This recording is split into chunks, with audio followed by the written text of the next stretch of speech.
My head feels heavy when I wake up the next morning, and I swipe 4 times on my phone's alarm instead of the usual 2. It makes me blurry. It takes me a blurry couple of seconds of rubbing my eyes and stretching to remember why my mind feels so weighed down. Oh, Chloe. I promised myself last night I wouldn't be too upset about Chloe jet setting off, at least on the outside. I meant what I said yesterday.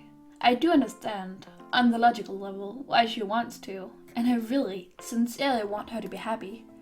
It would make me the biggest hypocrite in Oregon to call her out and leaving me behind in Arcadia Bay as she goes off to explore the world. I know that. But I've loved having her back in my life, and taught me that some people really are irreplaceable. Chloe most of all. I'm not crazy about the idea of losing that again. Losing her? Yeesh. Right after I told myself it wouldn't be Moby too. Time to get it together, self. She does like me. I do that too often. Call myself. It's like self at me and stuff like that. It's weird. Just I don't know why. I have no explanations. I roll out of bed, start pulling my clothes and things together. What's really important now is to focus on Chloe, make the most of her time together. I'll need to get morning mustiness out of my head first, but I'd really like to do something special for her. Make sure our parting memories of Arcadia Bay are good ones. Giving her a compelling reason to come back. Okay, Max, you're gonna miss Chloe. How about we dwell on that after she's actually left? Oh, and we're gonna need to take a photo. A good photo. An award-winning photo. Sometimes I feel like time is actively working against me. Time to go splashing water on the face. Max sadness hour is over. It's about the time this day got rolling. Also, time to go splash water on the face? Who calls the face the face? What? Even I don't do that, Max. What the fuck? But of course, when the door swings open and the smell of weed hits me like a truck, my heart just goes speedy again. Hey, bedhead. Morning, burnout. She grins at me, lowering her joint and leaning back against the sink. She looks loose-limbed and carefree this early in the morning, arms spare and hair mussed. It looks like she's waiting around to raise some hell with Rachel again this morning. I know I must look like a mess, but at least it's not something she hasn't seen before. I cross by her to the sink to the left, leaning over it and splashing some water up into my face, exhaling against my fingers. Chloe's looking at me. I can feel it. You doing okay, Max? I straighten up and glance at her before patting off my face. Yeah, I'm fine. I'm not a morning person. Who is? Still, she's looking at me, a little searchingly, her giant goals amber red between her fingers. You sure though? Your eyes are kinda... She makes a vague gesture with her hands, indicating my entire face, which isn't exactly helpful. All smudgy like. Too small. Thanks. Just thinking about you, I guess. At that, her grin spreads wide, shit-eating, and she leans towards me, bracing both her hands on either side of the sink. Oh, really? For a second, I just blink at her, and she raises an eyebrow. Then I get it. Oh, you wish! I shove at her shoulder, and she sways back, laughing. I giggle too, and wish I hadn't already doused myself. It'd be suspicious to do it twice. And the contest too, but somehow you manage to distract me, even when you're not there.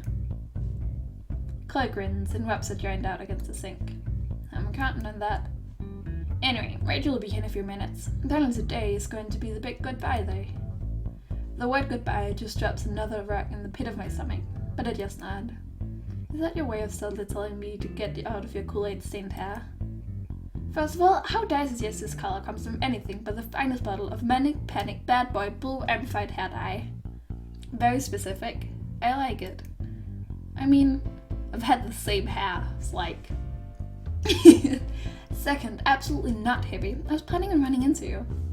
She meets my eyes again, and I straighten a little, reaching up to pinch a water droplet out of my bangs. Yeah? Why? For one thing, you look cute first thing in the morning. Your hair's all fluffy. As I'm brushing down my admittedly fluffy hair with my fingers, she continues. Also, Rachel has been blocked all day, but I wanted to know what your plans were. My plans? Yeah, I'll probably be free later on today, so if you wanted to do something like, for the contest, or... She shrugs, suddenly unsure, and flicks a smoke joint into the stall across from her. It misses the drain by about 2 feet. But just the fact that Chloe's still thinking about the contest first, about me, even in the face of this huge shift in her life. I definitely want to hang out. But maybe today can just be a Max and Chloe day. She looks at me again, surprised. Then she grins. Dude, every day is a Max and Chloe day, like fucking Thelma and Louise. Have you got something in mind? Not yet, but I will by the time this afternoon rolls around. It's a surprise. Chloe's eyes grew even brighter. Sweet. Maybe something to look forward to as I suffer through all the Skater Bros tears. You're gonna rate the hats. She just nods, cheerfully. I'll get used to it. Her phone beeps, and we both look down. Chloe checks the message, then shoves it back in her pocket. Rachel, and is waiting outside, apparently. She lives off this shit, you know? I think men's tears might make her younger or something. That does sound like Rachel. Mystical, powerful, and daunting. Go easy, alright? I feel kinda bad for him. No promises. She reaches out and ruffles my hair with one hand. I'll catch you later, Doc. And I'll text you when I can meet up. Okay. Tell Rachel I'm expecting her to be the responsible one. She already knows, but we'll do. She winks at me, then slips out the bathroom door. Just slip through the wall. That'd be weird.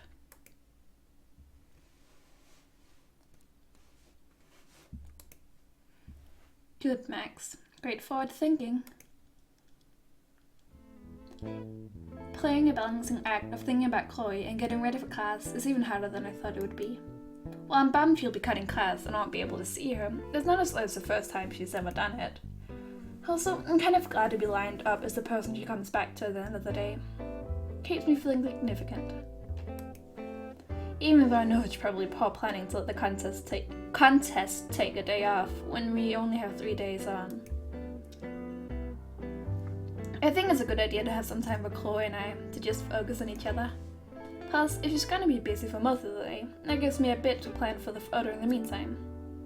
And for what I want to do for Chloe today. I think I'd like to have something to give her, some kind of memorabilia to remind her of Arcadia Bay. Or of me. For a moment, that makes me smile. The idea of White Knight Chloe receiving a token from a lady fair before setting off on a grand Arthurian journey. Then I catch myself. Jeez. Schoolgirl crush much, Max? I shake my head, push that more than semi-worrying thought out of my mind for now, and focus on thinking on a gift that Chloe might like.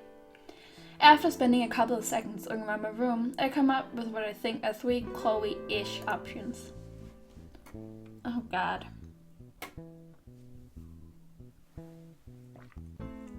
Okay. I know she collects snow globes. And that feels very Chloe, but I'm leaning towards the pirate photo just because it's not Chloe, it's Chloe and Max. It's something that's significant to their friendship and not just significant to Chloe, you know? I think I'm gonna go with that. I still have that photo of Chloe and I as pirate tweens in my dresser. We're still a little doughy-faced and goofy, but we're smiling bright. It's one of my favorite pictures of us together, but I have so many great photos of Chloe to hang on to while she was gone. I think that would be a sweet way to keep me in her thoughts. Pirate adventures together. In spirit, at least. Maybe after class I can go out and buy a frame for it. Spruce it up a little. Sounds like a plan. What's really important is making this day about Chloe. I want her to feel like I'm supporting her decision, not holding her back. It's hard, holding the balance of knowing I'm really, really gonna miss her, and being happy for her, knowing she's doing what she wants to do. Chloe deserves the world and more, but I just hope a happy ending isn't one where we're apart. Mine definitely isn't. Her getting ready to leave is starting to make me really realize that. I'm starting to think I should have put that into words before this week. Just as I'm running the risk of riding the train back all the way into Mopesville though, my phone beeps. Luckily too, because apparently I only have 2 minutes to get to class. I hurriedly shrug my bag over my shoulder, scrolling through my texts with my other hand.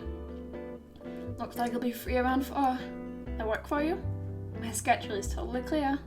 With some cute photos they've got. I like those.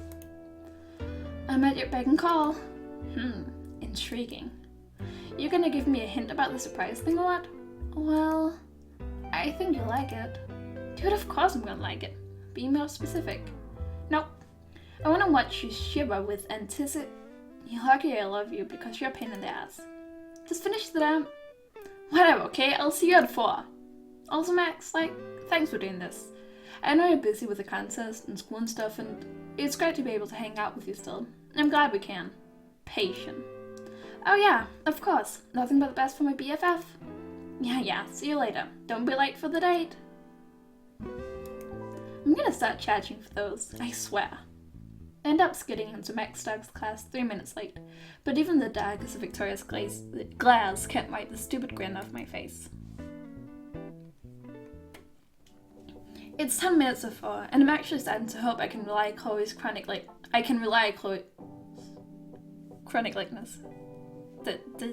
Is it a person I can rely on, or am I just not that good at English?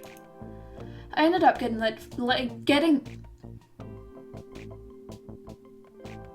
disappointed.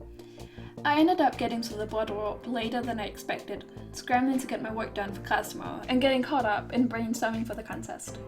In the end, I just decided to text Chloe asking if she'd mind meeting up here. She's the one with the truck after all. And it's faster than Blackwell's bus, even if its upkeep is similarly doubtful. I dare to say that to my truck's face. But okay, we'll meet you at boardwalk. It's so atmospheric here too. It's hard to stay focused. All the bright colors of storefronts and the soft sound of the sea in the distance makes me want to soak up the atmosphere. This is one of the only places in Arcadia Bay that continually feels lively. I've always been more inclined to the quieter part of town, especially for photography, but there's something so magical about places like this, on the border between civilization and nature. I wonder if Chloe's searching for more places like this, bustling, shining with color and sound. She's definitely someone who's drawn to places, and people that present life with vigor. Is she even looking for something? Or is she just desperate to leave this place specifically? Well, it's not like I'm gonna figure that out by just standing here thinking about it. The only person who can answer that question is Chloe. Right now, I need the time to make sure our gift is perfect. It was hard to decide what kind of frame to decorate the picture of True Max and Chloe with, so in the end I just picked a simple one. As usual, it's what's inside that really counts. Even framed, you can still see the photos a little dog-eared and wrinkled from all the time I've had it. Hopefully Chloe will find that endearing rather than callous. At the very least, it'll remind her that she's in my thoughts. I hope she'll like it. Just as I've held it up a little to inspect it against sunlight, I hear a shout from behind me. Max! I turn, quickly hiding both hands behind my back to see Chloe a few yards away, climbing out of her truck and beaming. Hey! I wave with one hand, trying my best to be subtle, slipping her gift bag into my bag as she starts ambling over in my direction. I barely have time to look back up again before Chloe's right in front of me, wrapping her arms around my waist and lifting me nearly an inch off the ground. Heck! God, are you a sight for sore eyes? Put me down! She does, hands still settled on my hips as she leans back to look at me, grinning at my half-hearted scowl. Half-hearted. Don't know why I want to do it like that. Don't pretend you're not happy to see me. Of course I'm happy to see you. That only makes it look more smug. So what was the damage? Chloe shrugs. Well, I think 6 years were added to Rachel's life. Still miss say hi, by the way. I'll have to say hi back later. She's counting on it. Chloe lets go of me and starts moving towards the edge of the wooden slats beneath us. She gestures for me to follow her, and I hurry to match pace with her again.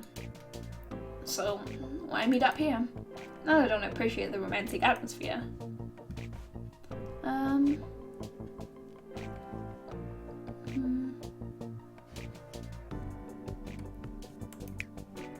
Well, you know, only the best for you. She grins, satisfied.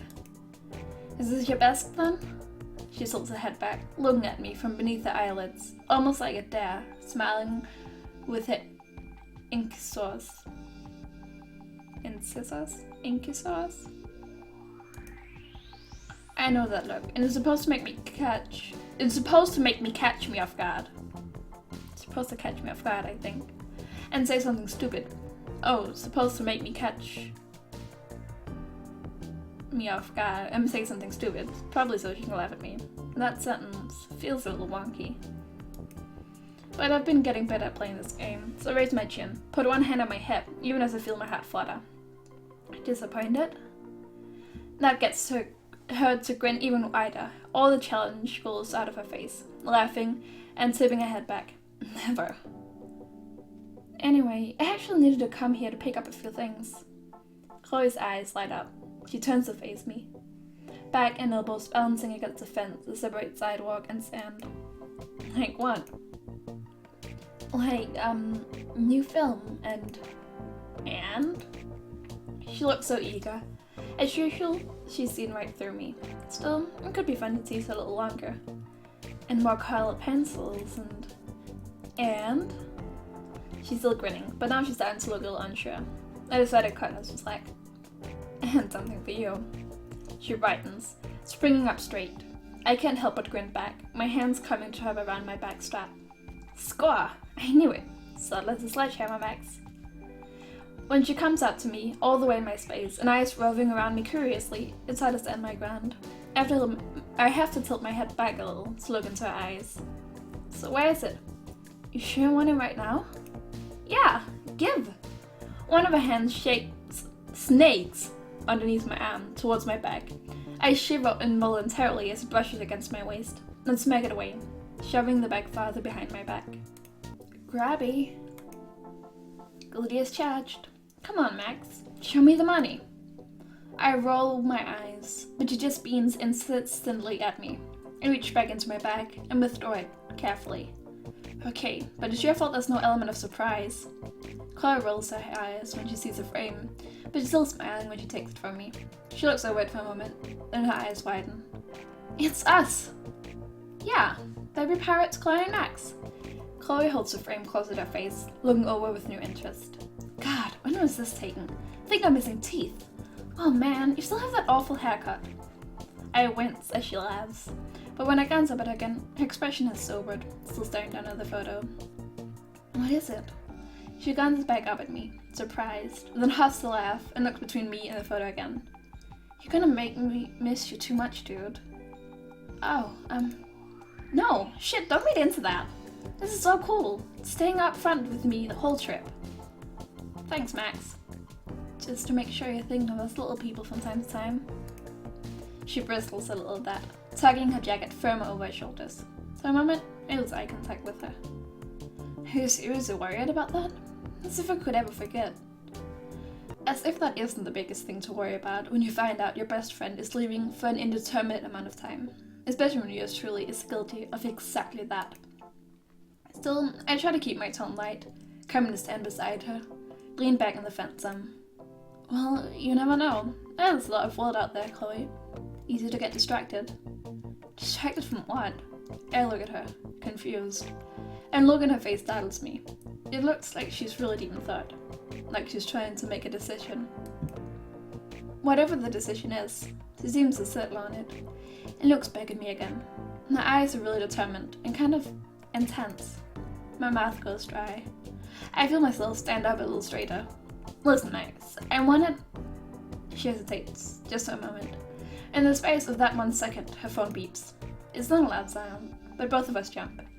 We glance at each other, and I giggle as she huffs and reaches for a pocket. My heart is beating way too fast. And she joys. She wants me home early tonight, so we can make dinner together, something. I'd barely given any thought to how Joyce must be taking this. Now there's a pain in my chest. You should go. But we'll have tomorrow and Friday to hang out and work on the project. Besides, it's your mom. Chloe chews on her lips for a moment, then she looks up at me, suddenly bright-eyed again. Come back to my place. What? She grins at me, bum lip caught between her teeth. Come on, it'll be great. And it'll make Joyce happy. You know, just like old times. Cooking dinner together, blanket forts, pillow fights. It's a Wednesday. I have class tomorrow, and we're definitely going to need to crack down and take the contest photo too. This is really no time to be staging impromptu sleepovers. But Chloe's still beaming at me, insistent, and almost coquettish, her eyebrows raised, one hand on her hip. I will say okay and regret it later. There's no one to blame but myself. Okay. But we can't stay up too late. It's like Chloe's whole body just illuminates. She straightens up and claps her hands together like a kid, her grin stretching wide across her cheeks. Yes!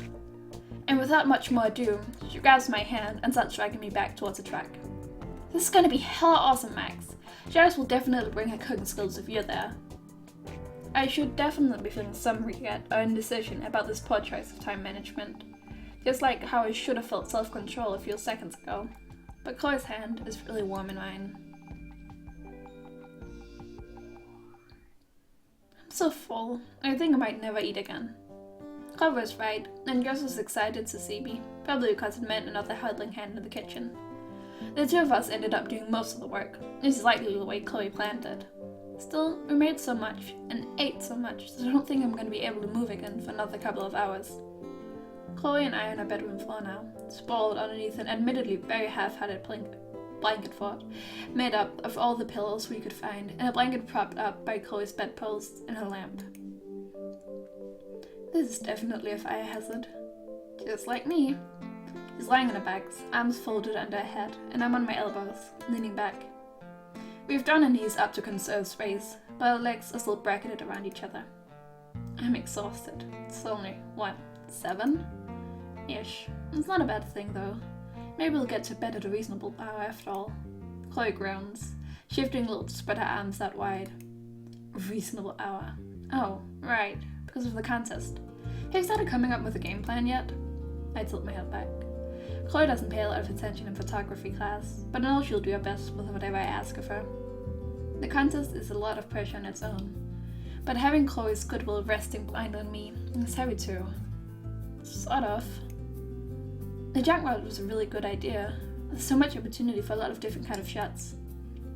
Even though she's flat on her back, I can still see her preen. I grin up at the blanket. The tricky part will be trying to find a way to center the shot, since there's going to be so much happening in the background, but I'm not too worried about that. I mean, if you're the subject, I think... That's a weird sound. It's a loud creak of floorboard underneath us, and Chloe comes up onto her arms in a matter of seconds, eyes wide and wincing as her wrists crack. If I'm the subject? Her surprise startles me too, and I nearly lose my balance, upsetting the blanket slightly and hitting my elbows a little too hard against the floor. I thought Chloe already assumed she would be the subject, but in retrospect, I guess the both of us were too distracted to actually talk about it. I turned a little red. Kind of callous, Max. Yeah, I thought, but I didn't ask. Sorry. So, if you don't want to, that's totally... No, I mean, I'll do it, I just... She glances away, and it takes me a second to realize she looks a little shy all of a sudden. It's such an unfamiliar expression on her that it takes me a second to recognize it. If you wanted a model, you should have asked Rachel. You have plenty eye-catching yourself. The second it's out of my mouth, I feel a flush climbing up my neck. Chloe props herself up high on her elbows. Elbows, grinning at me. Are you hitting on me? Now I'm the one that has to look away. She just laughs, but I can feel her still watching me, waiting. The point is, I'm not that worried about sending the shot if you're the subject. When I glance back at her, she just nods, mock thoughtful, then grin at me again before lowering herself onto her back again, the hands behind her head. Sure, okay. Well, if you're not worried, I'm not worried. Well, I think that covers that topic. Besides, photography is something that happens in the moment. It's not really something you can plan out in advance. It's kind of romantic that way. I look at Chloe again, but she's still looking up, away from me. I wish I knew what she was thinking about. Chloe and I can read each other so well, but there's still moments where I can't get in her head. His silence is broken a little by the sound of Joyce passing underneath the stairs, singing softly to herself. Chloe's fingers curl up. So, you've already talked to Joyce? About you going? Chloe glances down at me in surprise, and then grimaces and looks back up at the ceiling. I knew it would be an uncomfortable subject, but I'm hoping for the best. Yeah, I mean, it didn't exactly go smooth. She cried, Max. It was fucking brutal. I hummed sympathetically. Mom tears are the absolute worst. But then, she understood. She wants me to be happy. Kinda like what you said yesterday. She said she was the same when she was young too. Her and, my dad. She said with the gene pool I had, she shouldn't have expected anything less than a free spirit. Like a bird. I can't think of a better way to describe Chloe. Joyce may have come down to roost, but the prize women were meant for flight. Chloe grins lazily up at me. Bird of prey. Then her grin falters, and she comes up on her elbows again. What about you? Me? Yeah. Are you a bird, Max? Her voice is light, teasing, but there's a serious sort of look in her face I can't quite decipher. Unsure, I just chuckle, lean back, and close my own eyes. Sure. There's a sudden tug at my foot, and almost come unseated. I prop myself back up on my forearms and look back at Chloe in surprise. Her fingers are still wrapped around my bare ankle, and there's a searching, almost severe look in her eyes. I'm serious. Seriously asking me if I'm a bird? Max. I don't know. I don't know what... I think I could be is really what I'm leaning towards, but it's so... I don't know. I like to think I'm usually good at being in character, but I really don't know.